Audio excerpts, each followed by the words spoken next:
Change comes to Columbus as Mike Babcock steps down. Pascal Vincent is in. Jay Forster of Locked On Blue Jackets has all the latest on this, what it means for the team and what happens next. All that and more on today's Locked On NHL podcast. You're Locked On NHL, your daily podcast on the National Hockey League. Part of the Locked On Podcast Network, your team every day.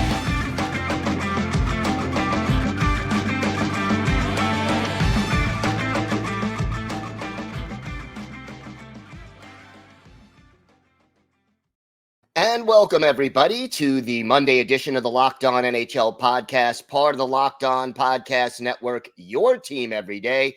I want to thank everyone who makes Locked On NHL your first listen every day. Don't forget to subscribe on YouTube or wherever you get your podcasts so you can get the latest episodes as soon as they drop. And you can also find us on SiriusXM on the SXM app. Just do a search for Locked On NHL. It is great to welcome back after a very short time the host of Locked On Blue Jackets, Jay Forster. And Jay, never a dull moment in Columbus right now. But the big news of the weekend, Mike Babcock resigning as head coach of the Blue Jackets and Pascal Vincent taking over that position. What was the straw that broke the camel's back as far as Mike Babcock was concerned? It's tough to say, I think. The longer the NHLPA investigation into so for people who aren't aware, he's been investigated by the NHLPA for allegedly violating players' privacy, going through their phones, looking at their photos. I saw one tweet that had a report of a player and him had a meeting away from the rink that had several minutes of scrolling through pictures. So that's not great. And the longer the NHLPA investigation went on, the longer I was like, okay, there's something here, because they wouldn't keep digging if they didn't think there was something there. And like, I hate that this is how it happened. Like, this didn't have to happen, but it has. And now they have to deal with the consequences. But I do think that Jarmo Kekalainen should have seen, if not this coming, then something like this. You know, a leopard doesn't change its spots. I would think, although things do change, that Mike Babcock at the age of 60 probably not going to get a head coaching job anytime soon, if ever again. It's kind of a sad way for him to go out under the circumstances. Yeah, kind of. But I also think he did it to himself. No doubt. You know, and I think that, okay, maybe he didn't understand what he did necessarily. Like, I don't immediately disagree with like asking if you can see like girlfriends or family or, hey, what did you do this summer? Like, and in my mind, I genuinely don't think there was anything malicious from him about this request. And obviously a lot of the older guys have spoken out and said, yeah, I didn't have a problem with it, but the younger players clearly did. And that, to me, is kind of the problem of if they don't feel like they can say no to their head coach, there's an issue there. Even if it's for something innocuous like this, if they're worried that them saying no to him is going to impact their ice time, their position on the team, you know, they can get sent down like that. They can get benched. They can get healthy scratched, whatever. Like, that's a big problem. You have to be able to say no to someone who is in a position of power over you, whether that's the coach, the GM, the owners, whatever. And that, to me, is kind of the crux of this is, okay, Babcock didn't think he was doing anything wrong, maybe. But impact over intent matters.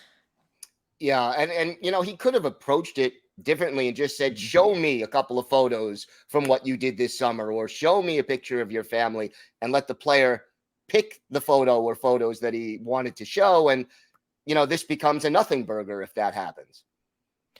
Yeah, exactly. And I do think that, like, I don't want this to come across as me defending Babcock, because I'm absolutely not. But I do wonder how much of it was kind of, we've heard like 50 to 60% of a story. You know, it came out on Spit and Chicklets early this week and the implication there was Mike Babcock is physically snatching phones out of players' hands and airplaying the photos onto the TV. And I think probably what happened is somewhere in between that and like, hey, can I see a picture of what you did on vacation? because stories get garbled. It's a game of telephone that has, gone wrong. But I think it probably wasn't as bad as the worst it could be, but I also think it was worse than a lot of people assumed, at least at first. Pascal Vincent named the new head coach. Talk to me about him. What do you know about him? And how, if at all, does his style differ from Mike Babcock's? I'm a big Pascal Vincent fan. He was the bench boss for a handful of games last season. Brad Larson took some time away due to a family matter or a personal matter. And I thought he did a good job. He was the person who put Patrick Laine at center, which a lot of people were like, oh, weird choice, but I think it worked. I think he succeeded. So I wonder if we'll see something like that this season. Pascal Vincent was also, and this is important, and I didn't actually mention this. We just released an episode of Locked On Blue Jackets about this, and I didn't mention this in it, and I regret that. Earlier in the off season, Emily Kaplan released a fantastic article about the carrot versus the stick in terms of NHL coaching, and Pascal Vincent was actually quoted in this article as saying, along the lines of, "You can't just yell and shout at these guys to get them to do. You have to work with them. You have to be the carrot, not the stick." And Babcock, I think, whether you like him or not, he was going to be the stick. He was going to be a tough coach. He was going to come into this room. And like I talked about it on, I think I talked about it on last week's Locked On NHL, actually. He was going to give this team structure. They might get a little bit less of that with Vincent, but I think it'll be a more pleasant experience for everyone. And let's just put it frankly. If you make your players want to play for you, you will get better results than if you just yell at them and scream at them and, make them feel uncomfortable. So I'm really excited for Pascal Vincent. I know the organization has been burned before with an internal hire. I don't think it's going to be the same thing. I'm not seeing any of the red flags in Vincent that I kind of saw in Larson a couple of years ago. So I'm looking forward to it. I think it's going to be interesting. How does the team get past this distraction? I mean, the training camp is starting, preseason is getting underway. How big of a problem is this going to be, and how does the team get past it? God, it's so tough to answer that. It's probably not as big of a deal in the room as a lot of people are making out, like, and myself included. I think maybe they're down a coach, which is going to be tough for training camp. Obviously, they've lost one of their assistant coaches has become the head coach. They're missing an assistant coach. Does someone from the organization step in temporarily just to be a body? Training camps have much bigger rosters than your average game day roster by about 40%, I think. So, that immediately becomes a little bit of a problem for me.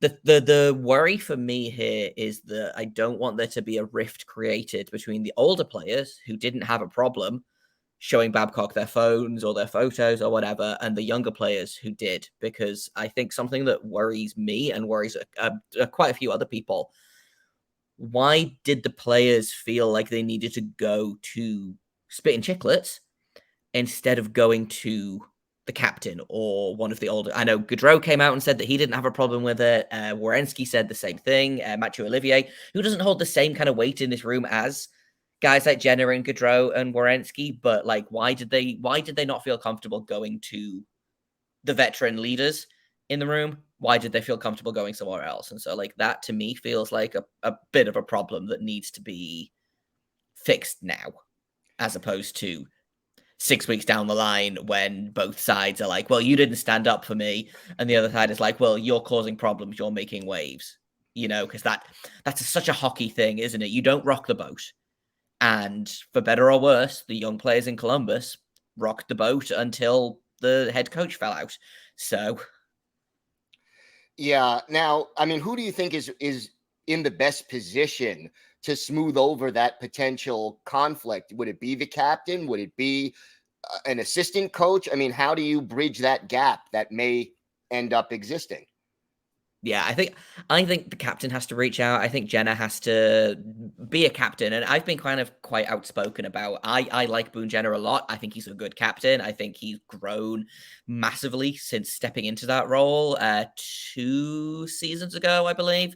So like, I'd like to think that he has, understands what's going on and he is going to reach out. He's still fairly young. I mean, in like NHL terms, I believe he's either just turned 30 or is just about to turn 30. So it's not like he's a dinosaur.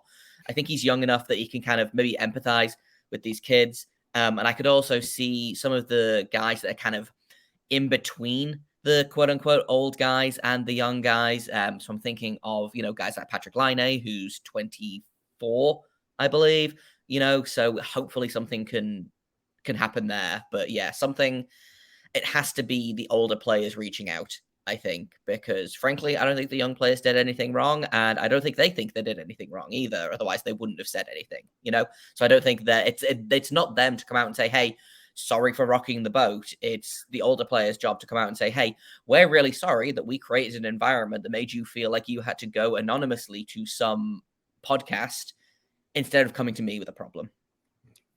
All right, Jay, why don't you tell our viewers and our listeners where they could find Locked On Blue Jackets and where they could find you on social media? So you can find Locked On Blue Jacket wherever you get Locked On NHL. There is a brand new episode up there from Sunday night, all about Babcock, all about Vincent, and what comes next for the Blue Jackets.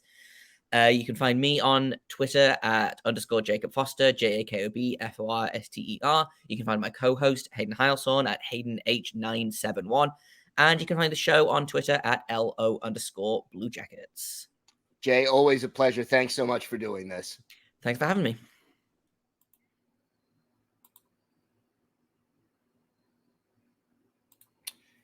This episode is brought to you by Jase Medical. Everyone should be empowered to care for themselves and their loved ones during the unexpected.